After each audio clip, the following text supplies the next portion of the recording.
તો નમસ્કાર દર્શક મિત્રો, સ્વાગત છે આપ સૌનું આપણી ચેનલ ઓનલી ખેડૂત માહિતી યુટ્યુબ સમાચાર ઉપર। જ્યારે મિત્રો દેશ દુનિયાના અને ગુજરાતના આપણે સૌથી મોટા સમાચાર આપણી ચેનલ પર આપતા હોઈએ છીએ, ત્યારે મિત્રો હવે ગઈકાલે રજૂ થયેલા ગુજરાતના બજેટને લઈને મિત્રો 7 મોટા સમાચાર જ્યારે આપણે આપવાના છીએ, ત્યારે મિત્રો તમે આપણી ચેનલ પર નવા હોય તો ચેનલને સબસ્ક્રાઇબ કરવાનું ના ભૂલતા। જ્યાં મિત્રો સૌથી પહેલા વાત કરવામાં આવે તો મિત્રો હવે સમાચાર આવી રહ્યા છે મિત્રો વિદ્યાર્થીઓ માટે મોટી ભેટ આપવામાં આવી છે। મિત્રો ગઈકાલે જ્યારે ગુજરાતનું બજેટ રજૂ કરવામાં આવી છે, ત્યારે મિત્રો હવે વિદ્યાર્થીઓ માટે મોટી ભેટ આપવામાં આવી છે, કારણ કે મિત્રો હવે નમો લક્ષ્મી યોજના માટે રૂપિયા 1250 કરોડની જોગવાઈ કરવામાં આવી છે। મિત્રો વાત કરવામાં આવે નમો લક્ષ્મી યોજનાને અંતર્ગત જે 1250 કરોડની જોગવાઈ કરવામાં આવી છે, તેમાં વિદ્યાર્થીઓને મહત્વના લાભ મળી શકે છે। તો મિત્રો રાઇટ ટુ એજ્યુકેશન એક્ટ અંતર્ગત રાજ્યમાં ખાનગી શાળાઓમાં પ્રવેશ મેળવનાર વિદ્યાર્થીઓ માટે રૂપિયા 782 કરોડની જોગવાઈ કરવામાં આવી છે। તો મિત્રો વાત કરવામાં આવે તો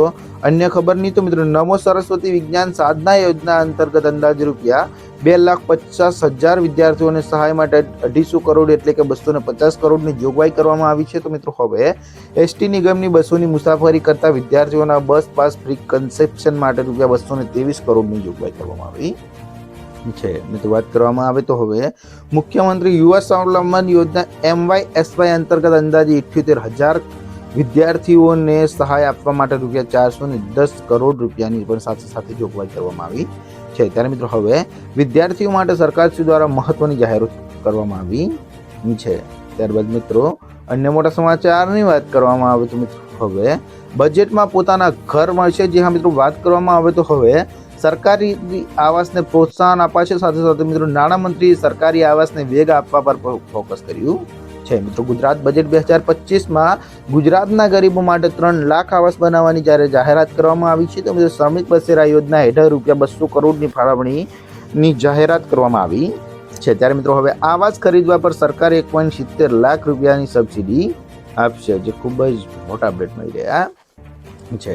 ત્યારબાદ મિત્રો અન્ય ખબરો ઉપર નજર કરીએ તો મિત્રો હવે બજેટમાં ખેડૂતોને મળ્યો ખજાનો। જે હા મિત્રો હવે ગુજરાત બજેટ 2025 ખેડૂતોના માટે મહત્વનું સાબિત થઈ શકે છે। જ્યારે મિત્રો ખેડૂતો આ બજેટની રાહ જોઈને બેઠા હતા, ત્યારે મિત્રો વાત કરવામાં આવે તો હવે ખેડૂતો માટે ચલાવવામાં આવતી કિસાન સૂર્યોદય યોજના અંતર્ગત રૂપિયા 2,175 કરોડ રૂપિયાની જ્યારે જાહેરાત કરવામાં આવી છે, ત્યારે મિત્રો વાત કરવામાં આવે તો ખેડૂતોને દિવસે વીજળી આપવા માટે કિસાન સૂર્યોદય યોજનાની અમલ કરવામાં આવ્યો છે। મિત્રો આપ સૌ જાણો છો કે ખેડૂતોએ લાંબી લડત બાદ હાલમાં જ્યારે ગુજરાતના 97% ગામડાઓમાં દિવસે વીજળી મળી રહી છે, ત્યારે મિત્રો હવે આ બાકીના ગામડાઓને પણ મિત્રો સરકાર દ્વારા તમામ પ્રયાસો કરવામાં આવી રહ્યા છે। ત્યારે મિત્રો આ યોજના જે છે કિસાન સૂર્યોદય યોજના, જેમાં 97% ગામોમાં દિવસે વીજળી મળી રહી છે। તો મિત્રો યોજનાને વધુ સુદૃઢ અને સારી રીતે કામ કરે તેવી રીતે બનાવવા માટે મિત્રો સરકાર દ્વારા 2,175 કરોડ રૂપિયાની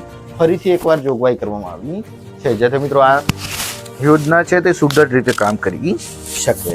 ત્યારબાદ મિત્રો અન્ય મોટા સમાચારની વાત કરવામાં આવે તો મિત્રો હવે સમાચાર આવી રહ્યા છે મિત્રો ગામડા માટે। જી હા મિત્રો બજેટમાં ગામડાઓને લઈને શું મોટી જાહેરાત કરવામાં આવી તેની જ્યારે આપ સૌ રાહ જોઈ રહ્યા છો, ત્યારે મિત્રો હવે ગુજરાતના આજના બજેટમાં અનેક જાહેરાતો કરવામાં આવી છે। મિત્રો જેમાં પંચાયતથી લઈને ગ્રામ ગૃહ નિર્માણ અને ગ્રામ વિકાસ વિભાગ માટે કુલ રૂપિયા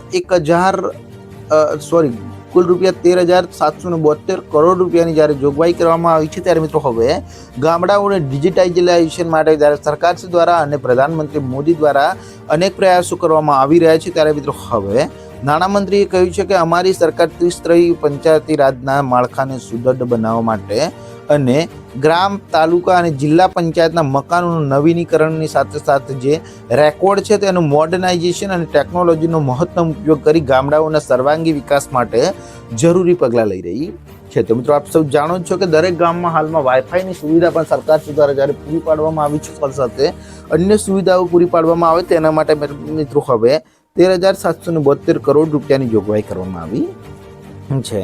ત્યારબાદ મિત્રો અન્ય મોટા સમાચાર ઉપર મિત્રો નજર કરીએ તો મિત્રો હવે વાત કરવામાં આવે તો મિત્રો હવે વિદ્યાર્થીઓને પૌષ્ટિક ભોજન આપવામાં આવશે। જે હા મિત્રો વાત કરવામાં આવે તો માનનીય મુખ્યમંત્રી ભૂપેન્દ્રભાઈ પટેલના સરકાર નીચે જ્યારે ગુજરાત બજેટ 2025 જ્યારે હાલમાં રજૂ થઈ રહ્યું છે, જેની અંદર મિત્રો કનુભાઈ દેસાઈએ જણાવ્યું હતું કે પઢાઈ બી અને પોષણ બીના ધ્યેયને સાકાર કરવા માટે મુખ્યમંત્રી પૌષ્ટિક અલ્પાહાર યોજનાની ડિસેમ્બર 2024થી શરૂઆત કરવામાં આવેલ છે. મિત્રો વાત કરવામાં આવે તો જેમાં 32,277 શાળાઓના 41 લાખ વિદ્યાર્થીઓને આનો લાભ મળી રહ્યો છે. ત્યારે મિત્રો હવે જેના માટે આ બજેટમાં કુલ 617 કરોડ રૂપિયાની જોગવાઈ કરવામાં આવી છે, જેનાથી મિત્રો વિદ્યાર્થીઓને પઢાઈની સાથે સાથે પોષણ બીના ધ્યેયને સાકાર કરવા માટે સરકારશ્રીને મહત્વની જે ભૂમિકા છે તે મિત્રો આ બજેટમાં 617 કરોડ રૂપિયાની જોગવાઈની સાથે કરવામાં આવી છે.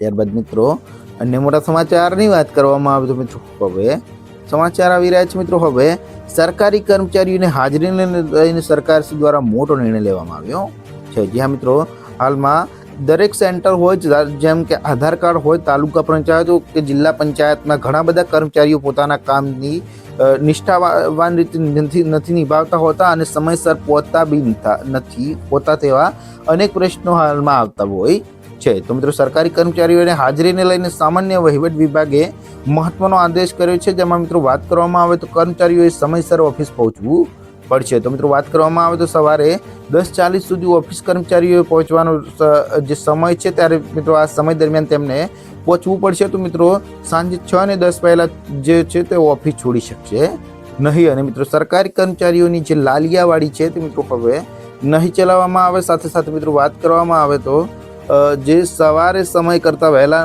અને મોડા અને સાંજે વહેલા જતા કર્મચારીઓની રજા પણ કપાશે તેવા પણ હાલમાં આદેશ આપવામાં આવ્યા છે, જે ખૂબ જ મોટા સમાચાર આવી રહ્યા છે.